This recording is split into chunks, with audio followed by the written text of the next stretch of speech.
मोक्ष मार्ग प्रकाशक आचार्य कल्प पंडित टोडरमल जी द्वारा रचित महान कृति है। जिन धर्म को और उसके मर्म को अपने में समेटती हुई यह अनुपम कृति का अभ्यास हम कर रहे हैं। सत्वाधिकार चल रहा है, जिसमें व्यवहाराभासी का प्रकरण चल रहा है। व्यवहाराभासी 3 प्रकार के कहे उन्होंने कि प्रथम तो जो कुल अपेक्षा धर्मधारक है, अर्थात उनके धर्म धारण का कारण कुल है, क्योंकि उनके कुल के सभी जीव इस धर्म को अंगीकार किए हुए हैं, इसलिए इसने भी इस कुल को अपना लिया और इस धर्म को अपना लिया। तो ऐसे व्यक्ति मिथ्या दृष्टि ही है, क्योंकि उन्हें पता ही नहीं कि वे जैन धर्म में क्यों जन्मे और इस जैन धर्म की महानता क्या है।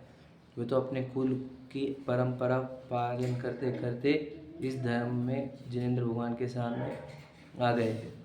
दूसरे, परीक्षा रहित आज्ञानुसारी व्यवहाराभासी मिथ्या दृष्टि, मतलब जो जिन धर्म में आए हैं तो परीक्षा नहीं करते, बस आज्ञा का पालन करते। जो जिनेंद्र भगवान ने कहा है वह सत्य ही है, ऐसा समझकर किसी वस्तु की कोई भी चीज़ की परीक्षा नहीं करते, बस स्वीकारते हैं। तो इनको भी मिथ्या दृष्टि कहा, क्योंकि यदि वे परीक्षा नहीं करेंगे तो उनको सत्यता और महानता दोनों भी ख्याल में नहीं आएगी, है ना। तीसरा, उन्होंने कहा कि वो जीव जो संसार की अपेक्षा रखकर, संसार की इच्छा रखकर धर्मधारक हुए हैं, अर्थात जिन्हें संसार ही प्रिय है, जो धर्म के माध्यम से अपने संसार का पोषण करते हैं, ऐसे तीसरे प्रकार के व्यवहाराभासी मिथ्या दृष्टि है।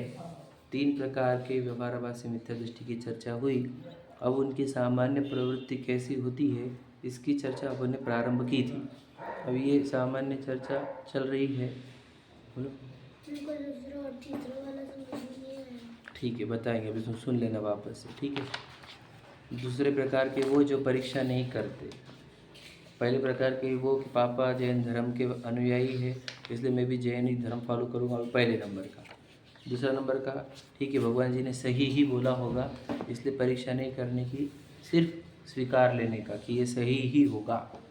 और तीसरा, वो जो धर्म को अंगीकार करता है, लेकिन संसार की वस्तुएं प्राप्त करने के लिए, संसार बढ़ाने के लिए, सांसारिक सुख प्राप्त करने के लिए, ऐसे 3 प्रकार के मिथ्या दृष्टि होते व्यवहाराभासी वाले, है ना।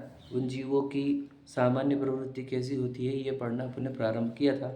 देखो, अब इनके धर्म का साधन कैसे पाया जाता है, सो विशेष बतलाते हैं कि ये धर्म साधन तो करते हैं, लेकिन ये साधना कैसी होती है उसको विशेष प्रकार से बताएंगे। देखो, उन्होंने तीनों नाम ले लिए, देखो पढ़ो आप आरंभ। वह कितने ही जीव कुल प्रवृत्ति से, पहली बात है ना, अथवा देखा देखी, दूसरा, या लोभाधिक के अभिप्राय से धर्म साधते हैं, उनके तो धर्म दृष्टि नहीं है। समझ रहे, इनकी धर्म दृष्टि नहीं है जो कुल प्रवृत्ति से धर्मधारक हुए हैं। दूसरा, देखा देखी धर्मधारक है। तीसरा, लोभाधिक के अभिप्राय से, जिन्हें लोभ का अभिप्राय है, ऐसे जीव जो धर्म साध रहे हैं, उनको तो धर्म दृष्टि है ही नहीं, वो धर्म के एंगल से है ही नहीं। पहला वाला की दृष्टि किधर है, कुल दृष्टि है। दूसरे की दृष्टि आज्ञा दृष्टि है, और अपनी कौन सी दृष्टि है, किधर है दृष्टि, और तीसरी दृष्टि है लौकिक सांसारिक दृष्टि है। तो जिनको ये 3 दृष्टि वाले, उनको धर्म दृष्टि नहीं है, ऐसा उन्होंने कहा। धर्म की दृष्टि नहीं है, धर्म नहीं चाहिए इनको ये 3 चीज़ें चाहिए, ऐसा बताया। अब वो कैसे जीव है, उनको पहचानने का चिन्ह क्या है, वो कैसे बिहेव करते हैं, उसका बहुत सुंदर वर्णन है। ऐसा वर्णन पढ़ के ऐसा लगता है कि हम सब तो इसी में ही बैठते हैं, है ना। ऐसा वर्णन है, देखो, यदि भक्ति करते हैं तो चित्त तो कहीं है, दृष्टि घूमती रहती है, और मुख से पाठ आदि करते हैं, वह नमस्कार आदि करते हैं। पढ़ो वो लाइन, ठीक है। यदि भक्ति करते हैं, पढ़े क्या, तो चित्त तो कहीं है, दृष्टि घूमती रहती है, और मुख से पाठ आदि करते हैं, वह नमस्कार आदि करते हैं, परंतु यह ठीक नहीं है। ठीक है, क्यों? देखो उन्होंने कहा कि भक्ति करता है, भक्ति करता है क्या? दृष्टि घूमती रहती है, देख रहे क्या? भक्ति करते हैं अर्थात पूजन करते हैं। पूजन हो, विधान हो, आरती हो, भक्ति हो, स्तुति हो, दर्शन हो, ये सब कार्य है ना, ये सब भक्ति में ही आते हैं। ठीक है, तो भक्ति करते हैं तो चित्त तो कहीं और है। इसका वर्णन किया था हमने कि चित्त कहाँ है? इसका चित्त घर में है, परिवार में है ना, विषयों में है, भोगों में है, संयोगों में है ना। चित्त तो उधर है, दुकान पर है उसका चित्त। तो चित्त तो कहीं और है, लेकिन शरीर को इधर लेकर आया। चित्त का अर्थ क्या होता है? मन होता है साधारण भाषा में अगर कहे तो चित्त अर्थात मन। मन उसका वहीं पर है, घर, व्यापार, बाजार, विषयों में है ना, लेकिन शरीर उसका आ गया है मंदिर में, है ना। तो इसलिए कहा चित्त तो कहीं है, समझ रहे? कहीं एक अर्थ है यहाँ नहीं है, समझ रहे? चित्त तो कहीं है ना, मतलब मंदिर में आया है लेकिन चित्त लगता है। देखो मन नहीं लगता बहुत लोगों का मंदिर में, है क्या नहीं? बोलते मन नहीं लगता, क्यों? मन कहाँ लग रहा है? तो मन कहीं ना कहीं तो लगा हुआ है, वहाँ मन जा रहा है, यहाँ मन नहीं रुक रहा। इसका अर्थ क्या? क्योंकि यहाँ पे वही बात है कि यहाँ पर उसको रुचि लगी नहीं है अभी, है ना, और ना यहाँ पे उसको कोई फायदा दिखता है, पर वो आया है तो मन तो वहीं पर रख कर आया है। बोलते ना चित्त तो कहीं है, दृष्टि घूमती रहती है। दृष्टि मतलब क्या? आंखें, समझे क्या नहीं? आंखें घूमती रहती है कि बोलेंगे पाठ, पूजन करेंगे, दर्शन करेंगे, फिर स्वाध्याय करेंगे, देखेंगे उधर उधर, समझे क्या नहीं? तो दृष्टि घूमती रहती है क्या नहीं? इधर देख, उधर देख, कौन आया, कौन नहीं आया, किसने क्या पहना, किसने क्या नहीं पहना, कौन कैसे दर्शन कर रहा है ना, कौन कैसी भक्ति कर रहा है, इसने क्या चढ़ा है, उसने क्या चढ़ा है, अपन ने क्या चढ़ा, देखते रहते। अब क्या मन लगा नहीं ना वहाँ पर, इसलिए दृष्टि घूमती रहती है, समझे क्या नहीं? ऐसे ऐसे देखे कि नहीं आपने पूजन करने वाले? हाँ, देखे नहीं? और हम तो उनको बोलते हैं हमको तो सब ऐसे ही दिखते है क्या नहीं, है ना। हम भी ऐसे ही थे सब, है क्या नहीं? तो दृष्टि घूमती रहती है, समझे क्या नहीं? और मुख से पाठ आदि करते हैं। मुख से पाठ क्यों करते? अब पाठ तो पूरे लर्न हो गए, क्यों? अब इतने सालों से एक ही बोलेंगे तो कैसेट लर्न हो जाती है वो, है क्या नहीं?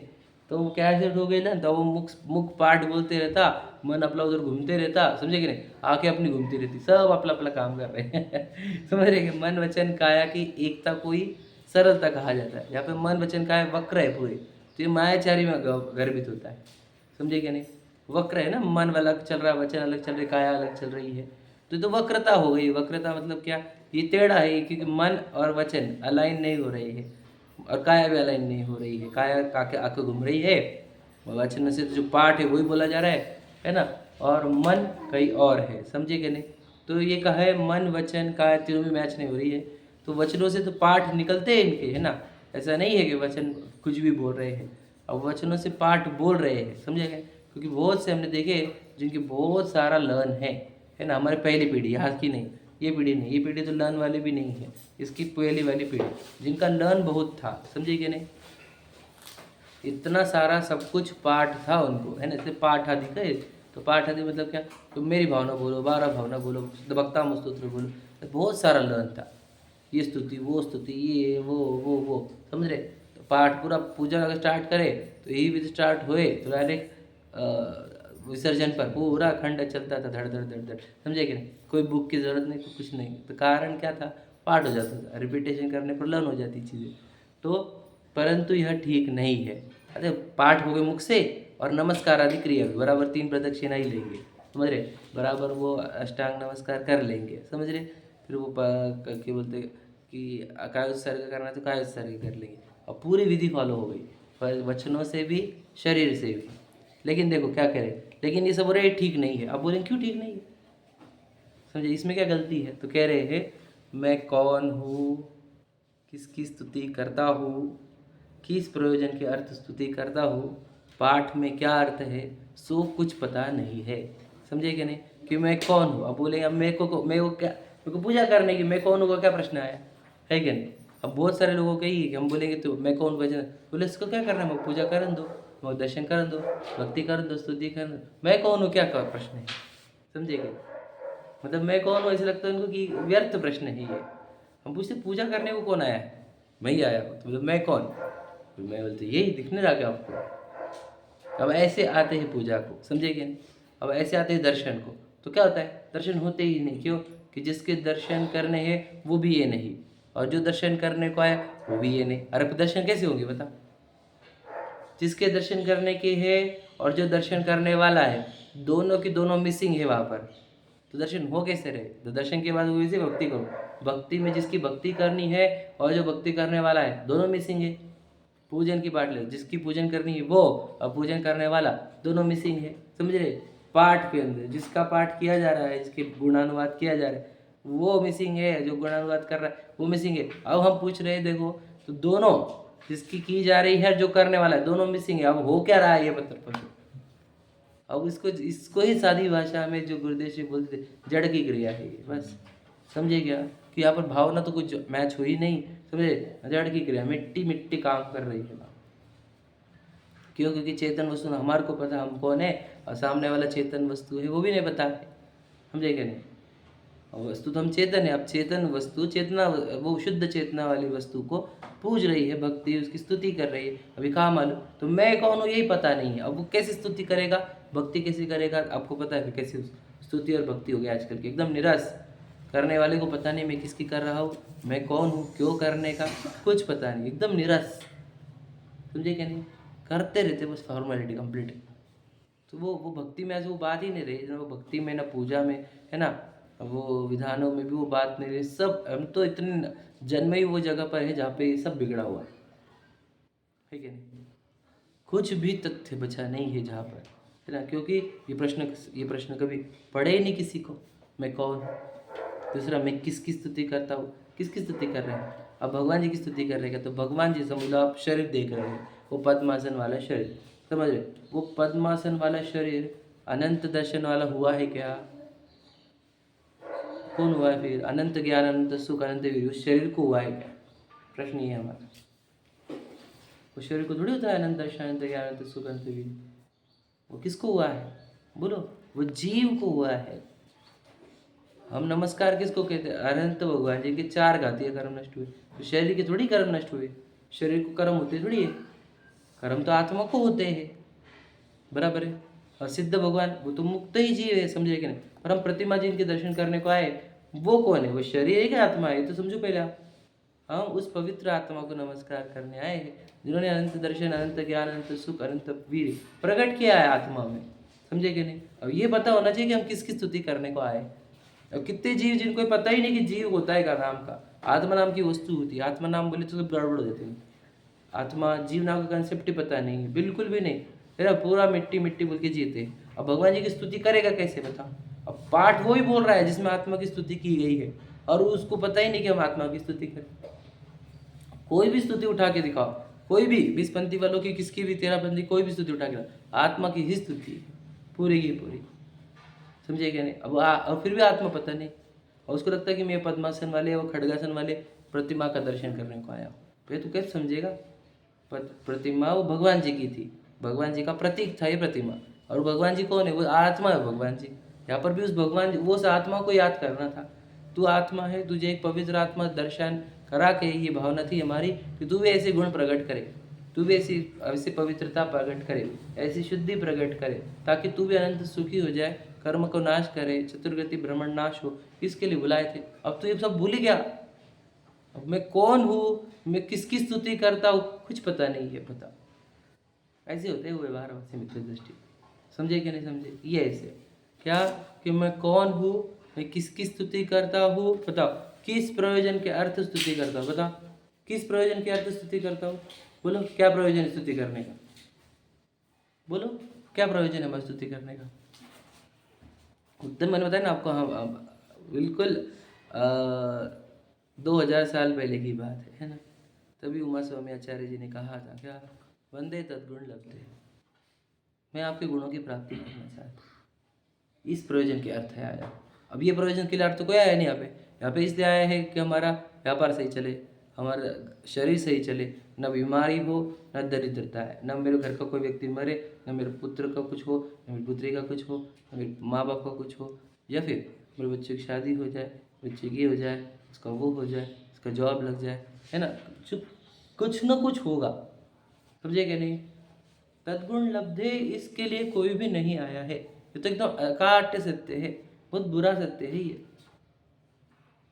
अब पता है द्रव्य से तो मैं और भगवान जी एकदम से, वो जो भगवान जी सो में है ना, गुणों से भी हमसे बची बची पर्याय की भी, हमारे पर्याय में मोह राग द्वेष है, उनके पर्याय में नहीं है, तो हम अपने वो गुण अपने पर्याय में वो गुण प्रकट करना चाहते हैं। कौन से गुण? कि उनके पर्याय में केवल ज्ञान है, हमारे पर्याय में अल्प ज्ञान है, उनके पर्याय में वितरागता है, हमारे पर्याय में राग द्वेष है, समझे कि नहीं? उनके पर्याय में सम्यक्त्व है, हमारे पर्याय में मिथ्यात्व है। हम वो पर्याय को हमारे पवित्र करने के लिए आए हैं यहाँ पर, समझे कि नहीं? अभी पर्याय को पवित्र करना मतलब क्या? कि इस पर्याय में मुक्त होने की भावना उत्पन्न हो, केवल ज्ञान प्रकट करने की भावना उत्पन्न हो, अनंत चतुष्टय प्रकट करने की भावना हो, ऐसी भावना इसको प्रकट होगी, है ना? तो वो भावना जब प्रकट होगी तो वैसे पुरुषार्थ प्रारंभ होंगे, वैसे पुरुषार्थ प्रारंभ होंगे तो वैसी सिद्धि होगी, समझे कि नहीं समझे? तो हम ये चाहते हैं कि आप यहाँ पर आए तो वो भगवान जी को देखे, मतलब आप कौन हो? जीव। भगवान जी कौन है? वो भी जीव है, वो अनंत चतुष्टय प्रकट किया हुआ जीव है। तो अब किसके अर्थ आए हैं कि आप इनके सामने ये भावना भाव कि मुझे भी अनंत चतुष्टय प्रकट हो। तो बोलते हम तो कब बोले ही नहीं ऐसा कि मुझे अनंत चतुष्टय प्रकट हो जाए, है ना? हमने तो कभी नहीं बोला ऐसा। तो क्यों नहीं बोला? बोलते कि नहीं बोलते हम? प्रश्न ये है मेरा। हम ऐसा अनंत चतुष्टय प्रकट हो ऐसा बोलते हैं कि नहीं? तो वो कह रहे हैं हम वही तो बोलते पूजन में, और क्या बोलते? वो जन्म जरा मृत्यु विनाशना है, क्या है बताओ? या फिर आप एक अर्घ्य भी देते हो तो अनर्घ्य पद प्राप्त है, बोलते हैं एक अर्घ्य ले समझो महावीर भगवान जी का अंतिम वाला लिया, है ना? तो अर्घ्य अंजू बोलते हैं अनर्घ्य पद प्राप्त है, उसका अर्थ क्या होता है? उसका अर्थ ये तो होता है अनर्घ्य मतलब कि सिद्ध दशा है वो। हमारे पूरा पूरा जैन धर्म तो वही है ना, मोक्ष दिलाने वाला, मुक्ति दिलाने वाला, है ना? तो जन्म जरा मृत्यु विनाश न हो जाए, संसार ताप विनाश न, ये सब क्या है? मोक्ष ही तो है। तो हम यहाँ पर आए क्या है कि वो पवित्र भावना भाने के लिए कि मुझे जन्म जरा मृत्यु विनाश हो जाए मेरा, या संसार ताप ही नाश हो जाए, अक्षय पद की प्राप्ति हो जाए। अब बोल तो यही रहा है, तो किस प्रयोजन के अर्थ आया था यही पता नहीं। अब पता है वो कोई भी ये 8 अर्घ्य पूरे मोक्ष के हैं, ऐसे बहुत कम जीव जानते हैं, बहुत नहीं के बराबर, समझे कि नहीं? वो पूजा कम प्रोसीजर सब जानते हैं, लेकिन ये 8 मोक्ष की तरफ इशारा कर रहे हैं, ये किसको समझ में थोड़ी आता। वो तो बहुत बिरले जीव है जिसको समझ में आए, है कि नहीं? उनको लगता है कि चावल चढ़ाने की है, फिर बादाम चढ़ाने का, फिर लौंग चढ़ाने का, वो बाकी वो भावना विवना की साइड में कि क्या जब चंदनम लिखा है तो ये चंदन चढ़ाने का है, समझे कि नहीं? जब अक्षत लिखा है तो अक्षत चढ़ाने की, ये समझ, फल के टाइम पे बादाम चढ़ाना, ये समझ में आता है। लेकिन क्या है भावना कौन सी है? याद रखना वो भावना इंपॉर्टेंट थी, वो अवलंबन के लिए वो द्रव्य था। बात सही है कि नहीं? कुछ मालूम ही नहीं। तो किस अर्थ पूजन करता हूँ, स्तुति करता हूँ, ये भी पता नहीं। किस अर्थ ये पूजन करने का उद्देश्य क्या है? मेरे अंदर वो पवित्र भावनाएं जागृत हो, मुक्ति की, है ना, निर्वाण की, है ना, मोक्ष की, ये वाले भावनाएं प्रकट करने के लिए, निर्दोष होने की, वितरागी होने की, ये भावना प्रकट करने के लिए उनकी स्तुति की जाती है। अब हम उनकी स्तुति भी क्यों करते हैं? बोला उनके गुणों का याद करना, क्यों गुण स्मरण बोलते हैं जिसको, क्यों किए जाते हैं वो? ताकि वो गुण प्रकट हो हमारे अंदर। क्योंकि रूल ये है कि जो दूसरों के दुर्गुण देखता है, हाँ, उसके अंदर दुर्गुण प्रकट होते हैं। रूल है ये। यदि आप बहुत निंदा करते हो किसी की, समझ लो आपके अंदर वो गुण प्रकट हो गया, आपके अंदर वो वाले गुण नहीं, हम क्या कहते दोष, वो दोष प्रकट हो गया, समझ रहे? और जो स्तुति करता है तो उसके अंदर वो स्तुति वाले के गुण प्रकट होते हैं। तो रूल तो यही है, आप किसको रिवाइज करते हो, है ना?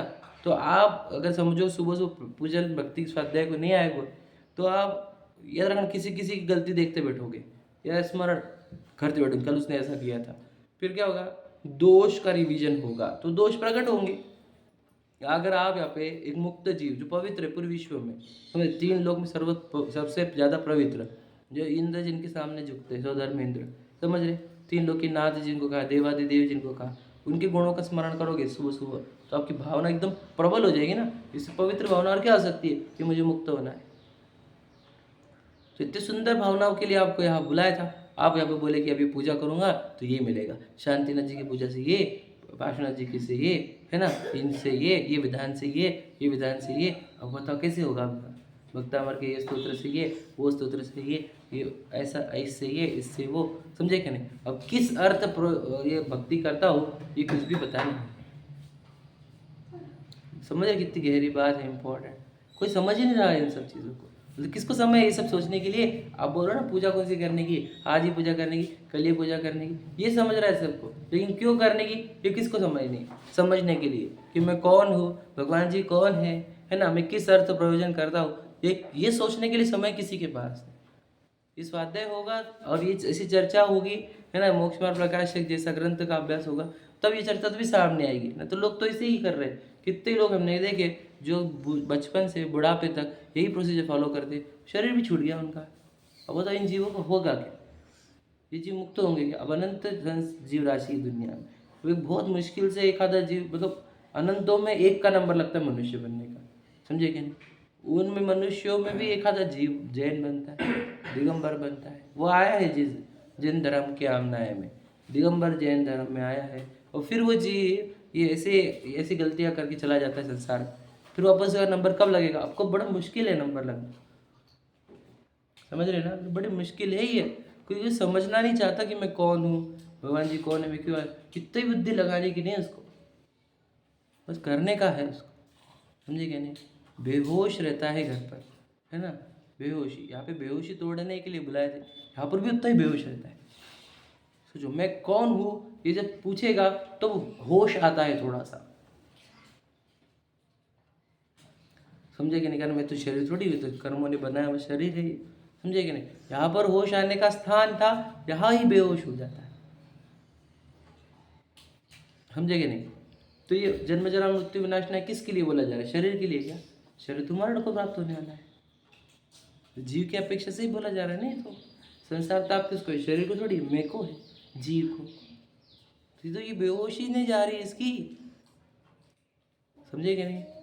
बिल्कुल काफिल है, इसलिए कह रहे हैं क्या, किस प्रयोजन के अर्थ स्तुति करता हूँ ये पता नहीं है, पाठ में क्या अर्थ है वो भी पता नहीं है। अब क्या पाठ में क्या अर्थ है, क्या करने का, अपने को पाठ में क्या लिखा हुआ है? कितने लोग स्पीड से पढ़ लेते, अशुद्ध पढ़ लेते, समझ रहे कि नहीं? बहुत सारा पढ़ने का होता है, 2-4 पूजा विधान बड़ा सारा, समझ रहे कि नहीं? पाठ में क्या अर्थ है कुछ नहीं बताया था उस दिन भी, संस्कृत पढ़ने का है, पुरानी पूजा पढ़ने की है, लेकिन उसका अर्थ क्या है वो नहीं समझने का। क्यों आपका आग्रह क्यों है संस्कृत का? संस्कृत सबसे बेस्ट है, हम जानते हैं, समझे कि नहीं? पर आपको उसका अर्थ आना चाहिए ना। सिर्फ वो अच्छी है इसके लिए आप करेंगे और आपको कुछ नहीं समझेगा तो आपका समय नहीं व्यर्थ हो रहा है क्या? फिर बेहोशी से होश में कब आएंगे हम? और वो जिन्होंने लिखा था उन्होंने सुंदर भावनाएं संजोई थी संस्कृत भाषा में, लेकिन वो भावनाएं आपको प्रकट नहीं हो रही, तो फायदा क्या हो रहा है? मुख से पाठ बोलना, यानी वो संस्कृत लाइन्स बोलना और ये इधर से आगे चढ़ाना, इससे क्या हमारा कल्याण हो जाएगा क्या? विचार करो थोड़ा सा। जब हमारे अंदर वो भावनाएं प्रकट होती है तब हमारा कुछ विशुद्धि बनती है, उसके लिए था वो। अब वो भावना से बोले तो हमने ही जनरेट करनी चाहिए थी भावना, खुद से नहीं हो रही है तो आप अवलंबन लो, जिसने ऑलरेडी प्रकट की है वो सुंदर शब्दों में रचना करके चला जाता है इसकी, तो उनके शब्दों को आप पढ़कर आप वो भावनाएं प्रकट करो, इसके लिए वो पूजन लिख कर गए थे। अब वो पूजन लिखी संस्कृत में, उनको भाव प्रकट हो रहे, जिसको संस्कृत आती है उसको भी भाव प्रकट हो रहे, हमारे को नहीं आती संस्कृत, हमारे को भाव प्रकट नहीं हो रहे, फिर हम क्यों आग्रह करते हैं उन पूजन का? हम ये नहीं करेंगे अभी की ही करो, विद्वानों की ही करो, ऐसा नहीं बोलना है। बोलना ये है कि आप जिसका अर्थ समझते हो वो करो, समझे कि नहीं? या फिर अर्थ समझने के लिए टाइम लगाओ पहले, कि इस पूजन का पूरा अर्थ समझूंगा फिर कल इसकी पूजा करूंगा, बराबर है कि नहीं? तो क्या होगा फिर? आप पूजन में आपके भाव जुड़ेंगे। हम बोलते हैं भाव जुड़ते नहीं लोगों की पूजन में, इसीलिए नहीं जुड़ते क्योंकि पाठ में वो ध्यान लगाते नहीं, कहा इधर से उधर चल जाता है, ये चढ़ो वो चढ़ो वो चढ़ो वो चढ़ो, बस उसमें बिजी, इसको ऐसे चढ़ाना है, इसको ऐसे चढ़ाना है, इसको ऐसे ऐसे करके चढ़ाना है, क्या करते रहते बताओ? इससे कुछ होगा? अब समझ रहे क्या लॉजिकल? अब समझना होगा कि हम इसमें बैठते हैं कि नहीं, अगर हम इसमें बैठते तो अपने आप को इम्प्रूव करना होगा, तो हम सुधरेंगे तो हमारा मोक्ष का मार्ग होगा, है कि नहीं? सोचो एक गलती, याद रखना, एक गलती और अनंत संसार। समझ आप कार चला रहे 120 की स्पीड से, एक गलती हुई, क्या होता है पता है ना? एक गलती और गया, आप गया आपका परिवार गया, पूरी वहाँ पर तो एक भाव जाता है, यहाँ पे भी एकदम स्पीड से चल रहा है टाइम, एक गलती मनुष्य वो छूटा गया, समझ रहे? हमेशा का कितने काल के लिए जाएगा कोई भरोसा नहीं, तो गलती चलेगी नहीं, अपने आप को सुधारने के लिए ये पढ़ रहे हैं हम। ठीक है, देखो, तो कुछ पता नहीं है मतलब क्या, बिल्कुल पता नहीं करते क्या, बेहोश, होश ही नहीं है कि हम क्या, हम कौन हैं, भगवान जी कौन है, मैं किस अर्थ इनकी भक्ति स्तुति कर रहा हूँ, पूजन कर रहा हूँ, और इस पूजन पाठ में क्या लिखा हुआ है, ऐसा कुछ भी पता नहीं करता कि बेहोश है, बेहोशी में आया है। अब देखो, जो आधे दर्शन को, पूजन को, भक्ति को आते हैं जिस मुंह से, उसी मुंह से जाते हैं। ना अंदर प्रसन्नता हुई, ना भावों में उछाल आया, समझे कि नहीं, ना पुण्यार्जन हुआ, समझे कि नहीं, कुछ भी नहीं हुआ इनको तो, समझे कि धर्म तो छोड़ दो, पुण्यार्जन भी नहीं हुआ। क्यों? भाव जुड़ेंगे तो पुण्यार्जन होगा, समझे कि नहीं, भाव ही जुड़ने रहे तो पुण्यार्जन भी नहीं हुआ। विचार करो क्या करके गया है ये, और लौकिक चीजों की वांछा रख ली यहाँ पर तो पाप बांध कर चला गया। विचार करो कितना कर रखा, ये समझना जरूरी। अब देखो, पढ़ाऊंगा आगे, आगे तो और लिखा है, देखो, तथा कदाचित कुदेवादिक की भी सेवा करने लग जाता है। वह सुदेव, सुगुरु, सुशास्त्र आदि, वह कुदेव, कुगुरु, कुशास्त्र आदि की विशेष पहचान नहीं है।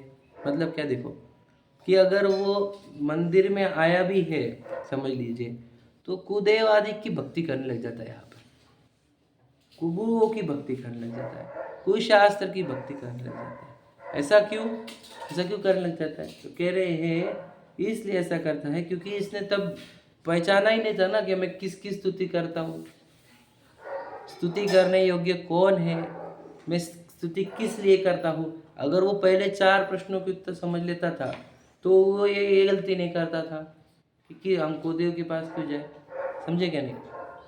अब ये बेहोश है ना, अब बेहोशी में क्या होता है मैं तो वहाँ बताता, इसको पता ही नहीं रियलिटी क्या है, वो मोह की बेहोशी शराब पी हुई है। अब क्या होता है इसको, कि इसको किसी ने बोल दिया कि ये इनको पूजने से ये होता है। अब इसको तो कुछ पता ही नहीं कि ऐसा है या नहीं है, ऐसा हो सकता है क्या, ये लॉजिकल है क्या, वो कुछ पता नहीं है इसको। इसको लगता है क्या, बोल रहे तो होगा, और चल जाता है उसी पूजन के लिए। तुम बोले कि ये भी भगवान है, हाँ क्या, तो फिर ये भी भगवान है, ये भी भगवान है, तो ये भी भगवान है क्या, हाँ ये भी भगवान है, ऐसा करता है। अब भगवान शब्द का अर्थ ही समझे तो हमने बताया था, भ का अर्थ सुख होता है, ग का अर्थ ज्ञान होता है ना। जो अनंत सुखी और अनंत ज्ञानी होता है वो भगवान होता है। इसको भगवान शब्द का अर्थ भी नहीं पता, समझे क्या नहीं। देव शब्द का अर्थ 2 होते हैं, एक तो जो सच्चे देव मतलब वितरागी सर्वज्ञ देव, और स्वर्ग के देव को भी देव कहते हैं। अब इसने देव देव मैच कर लिया, स्वर्गों के देव को भी भगवान जैसा पूजने लग गया। भगवान किसको कहते हैं? अब लोगों को ये लगता है कि जो चीज़ें दे है ना, जैसे अन्यमति है, वे सब ये समझते हैं कि ये सृष्टि की रचना भगवान ने की है, ईश्वर ने की है, समझे क्या नहीं। तो वो सृष्टि का कर्ता समझकर, मेरा अच्छा बुरा करने वाला है ये समझकर ईश्वर की पूजा करते हैं। समझ लीजिए, वो लोग अन्यमति, वे अच्छा बुरा करने वाले हैं ये समझते हैं, इसलिए वे ईश्वर की पूजा करते हैं। समझे कि नहीं समझे। तो उनका पूछने का एंगल ये है कि इन्होंने मेरा अच्छा बुरा किया, समझे क्या। और ये सेम टू सेम मान्यता जैनी लोगों में भी आ गई है। वो व्यवहाराभासी नित्य दृष्टि की, उनको लगता है कि भगवान हमारा अच्छा बुरा करते, तो भगवान जी के नाम पे भी अच्छा बुरा करने वाले लगा दिए। पार्श्वनाथ जी ये करते, भगवान जी ये करते, महावीर जी ये करते, है ना, ऐसा ऐसा लगा दिया उन्होंने। आदिनाथ जी का ये है ना, फिर 9 ग्रह के 9 ऐसे अलग अलग लगा भी दिए उन्होंने कि ये ग्रह का प्रॉब्लम है तो ये भगवान जी सॉल्व करेंगे, ये ग्रह का प्रॉब्लम है तो ये भगवान। देखो अब क्या बोले आप अब भगवान नाम का कंसेप्ट एक्चुअल में क्या है, मैंने आपको बताया था थोड़ी देर पहले, क्या कि मैं कौन हूँ, मैं जीव हूँ। हाँ, भगवान जी कौन है, वो भी जीव है। मुझे क्या बनना है, वो मतलब टारगेट का नाम भगवान होता है, गोल्स, ऑब्जेक्टिव, समझिएगा नहीं।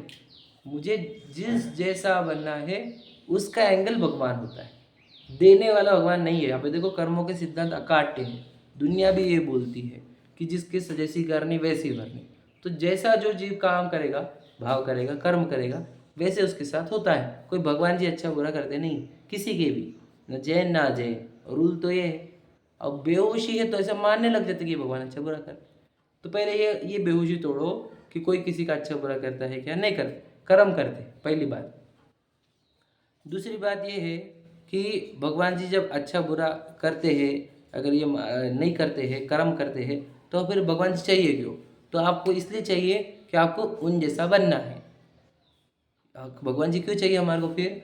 कि मुझे बनना कैसा है, मैं कितना प्योर हो सकता हूँ। मतलब मेरा थोड़ा नेचर अच्छा हो गया दुनिया से, तो मेरे को लगने लग गया कि मैं बहुत अच्छा व्यक्ति हूँ, तो फिर हमारे लगता है कि मैं बहुत हो गया, मेरा हो गया, ज़िंदगी मैंने अचीव कर ली। तो कह रहे नहीं, तेरा टारगेट ये नहीं इतना कि तो एक अच्छा इंसान बन जाए, तुझे इतना पवित्र बनना है कि तेरे अंदर राग का अंश भी ना बचे और ज्ञान अज्ञान का भी अंश ना बचे। समझे कि नहीं? पूर्ण ज्ञान प्रकट हो, राग पूर्ण नाश हो। इतना ये टारगेट समझने के लिए भगवान कंसेप्ट होना चाहिए। समझे कि नहीं समझे? अब मतलब भगवान का अर्थ क्या हुआ, मुझे कैसा बनना है। अभी लोगों ने क्या कर दिया कि रागी द्वेषी जीव, जो हमारे जैसे राग और द्वेष करते हैं कि एक से प्रेम और एक से द्वेष, समझ रहे, इन जीवों को भी भगवान कंसेप्ट डाल दिया लोगों ने। अब जो जीव जो राग द्वेष कर रहे हैं, जो अज्ञान वाले हैं, समझ रहे, जो अल्पज्ञ है, सर्वज्ञ नहीं है ना, और कई तो मिथ्या दृष्टि भी है, उनको ही भगवान बना देते हैं। और फिर जब इनको भगवान बोला जाएगा तो इन जैसा बनने की भावना होगी, तो कैसा बनना चाहता है बोलो, कैसा बनना चाहता है? रागी द्वेषी। समझे कि नहीं? रागी द्वेषी अल्पज्ञ मिथ्या दृष्टि बनने की भावना आएगी, फिर मैं लोगों का भला करूंगा, ये भी राग द्वेष है, मिथ्या तो है ही। समझे कि नहीं समझे? तो विचार करो क्या बोलना चाह रहे हैं हम, कि अब इसमें भगवान भगवान कंसेप्ट क्या होता है यही समझाने, इसलिए कुदेवादी की भी सेवा करने लग जाता है, लिखा। समझे कि नहीं समझे? कुदेवादी की सेवा करने क्यों लग जाता है? क्यों करते हैं इतने लोग सेवा? हम तो बोलते हैं आजकल तीर्थंकरों के कम, और उनके जो यक्ष यक्षिणी है और बाकी समझो कुल देवता वगैरह जो है, उनकी पूजा ज़्यादा हो गई लोगों की आजकल। बोलते हैं भगवान जी के पास जाने से पहले इनके पास जाना पड़ता है। कौन बोला आपको? पहले मंदिर के बाहर थे वो, अब तुमने अंदर लेकर आ गए। समझे क्या नहीं? अरे डायरेक्ट है ना आपको। अगर आपको दूसरे की ही पूजा करनी थी तो आपको दिगंबर जैन धर्म थोड़ी मिलता, उनकी करते तो आज जैनों में जाकर। अब दिगंबर जैन धर्म में आए हैं, आपको बीता कि भगवान साक्षात विराजमान है, कोई आड़ा तो नहीं था रास्ते पे। समझ लो रास्ते में कोई आड़ा लेता आपको कि जाने का है तो ठीक है, हम उनको नमस्कार कर लेते, वह जाने थे अंदर, है ना। अब कोई आड़ा भी नहीं रहा, अब क्यों जा रहे हैं आप? क्यों पूजा करके जा रहे हैं उनकी? पहले कुछ भी हो गया है संसार में, समझे कि नहीं? खुदेवादी का प्रचलन अजैनों में था ही था, जैनों में भी आ गया। ये कारण क्या है? क्योंकि ये बिल्कुल बेहोश है, इसके अंदर कुछ भी ये सच्चाई है नहीं कि हमने किसकी पूजा करनी चाहिए, कौन हमारे आदर्श है। भगवान जी मतलब आदर्श, समझ रहे कि नहीं? What I want to become, समझ रहे कि नहीं? उसका नाम भगवान होता है। अब रागी द्वेषी भगवान को भगवान मान लग गया, गुरु का भी आ गया, धर्म का भी आ गया, है ना, शास्त्र का भी आ गया। वो पर चर्चा अपन कल करेंगे, है ना। कहना क्या है, शॉर्ट में समझ में आ गया? हम बेहोशी से निकलकर समझदारी सजगता इसमें आए। हम ये सब क्यों करते हैं, खुद को प्रश्न उठाना चाहिए। अगर अभय जी हमेशा बोलते हैं क्यों प्रश्न लेकर चलो, तो आपको अभिप्राय समझ में आएगा।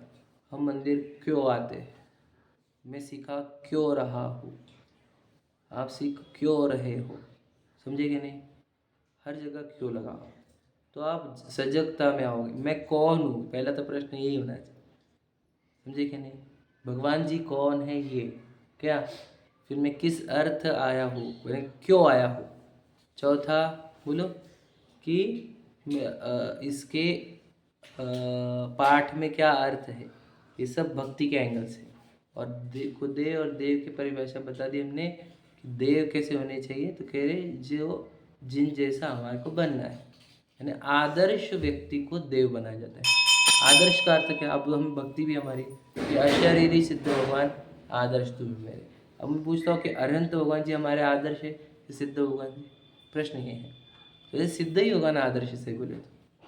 लेकिन अनंत भगवान को क्यों कह रहे हम? क्योंकि वो आपको सिद्ध भगवान दिखते हैं ना बहुत से लोगों को, समझे कि नहीं? हम बोले सिद्ध ऐसे रहते हैं अशरीरी, क्या दिखेगा उसको? तो हमने उसको अरिहंत दशा वाला व्यक्ति समझ रहे क्या, शरीर सहित वाले परमात्मा को प्रकट करके बताया कि देख शरीर सहित वाले परमात्मा ये है। समझे कि नहीं समझे? आप समझ रहे क्या बोलना चाह रहे हैं? पूरा साइंस समझो आप। तो तब उसको फिर समझ में आया कि देख शरीर रहते हुए भी पूरा परमात्मापना प्रकट किया जा सकता है। तो हमको ये लेवल तक पहुंचना है। तो फिर उसके जीवन की दौड़ वो अचीव करने के लिए निकलती है और वो अचीव करके अनंत सुखी होता है। क्या अगर वो ये समझा ही नहीं कि भगवान जी कौन है, मैं कौन हूँ, तो क्या हो सकता है? तो फिर वो ये दौड़ में लगता ही नहीं। वो तो कौन सी दौड़ में लगता है? पैसे कमाओ, परिवार को बड़ा करो, संयोग संभालो, बस इसी में लगा रहता है। ठीक है, चलो आज के लिए इतना ही पढ़ते हैं, कल अपना सेवा पढ़ेंगे अपन, है ना। चलो सहजानंदेश